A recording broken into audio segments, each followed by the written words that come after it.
Welcome to Take 5, your 5-minute inspirational message from Solid Rock Drogheda.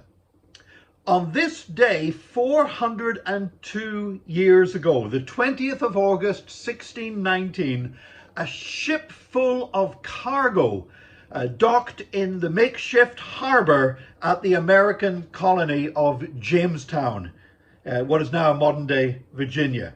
The cargo upon that ship was 25 black African slaves. They came from Angola. They were captives from a war between Portugal and the Kingdom of Ndongo. And there were actually 50,000 slaves were transported out of Luanda after that war. And these slaves in particular were on a Portuguese ship that was transporting them as slaves to a Spanish colony.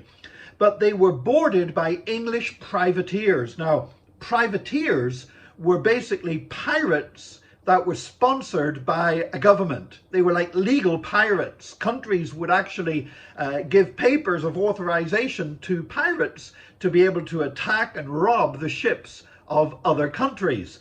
Britain in particular had a lot of privateers, and these privateers were actually sponsored by a British nobleman, the Earl of Warwick.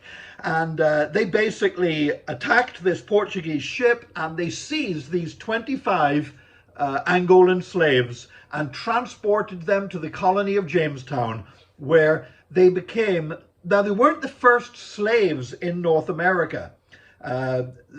Spanish authorities had already brought African slaves into what is now Florida in St. Augustine, and Native Americans had already been seized and used as slaves by the English colonists.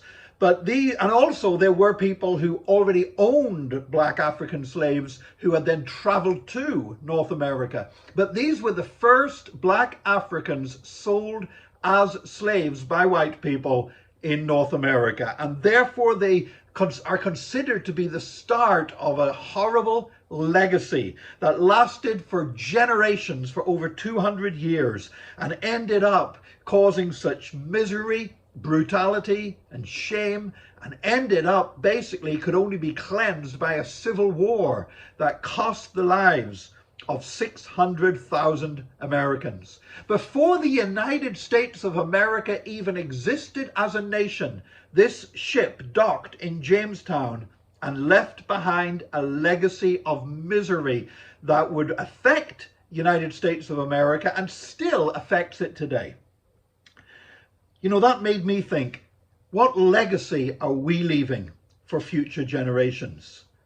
You know, it used to be that we didn't know that much about previous generations and our ancestors. We'd know our parents, maybe our grandparents, and we might vaguely know our great-grandparents. But unless we were prepared to do a whole load of research or belonged to a very rich and famous family, most of us wouldn't have much more idea about our family than that. But that is unlikely to be the case in the future. You know, now, each one of us, we've left our imprint all over social media, and it's going to be there on a hard drive somewhere that future generations will be able to see what kind of people we were and see what kind of legacy our actions passed on to the next generation and the generation after that. Proverbs chapter 13 verse 22 says, "A good man leaves an inheritance to his children's children." I want to leave a good inheritance, and that's not just talking about money. If I can leave a bit of money to my children's children, well, that will be wonderful. But I want to leave something better. I want to leave a legacy of faith. I want to leave a legacy of righteousness.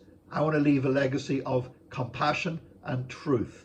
And I pray that today, the way that I live my life will not just affect me and the people that live around me today, but future generations, that I can leave a better legacy than happened at Jamestown on this day 402 years ago.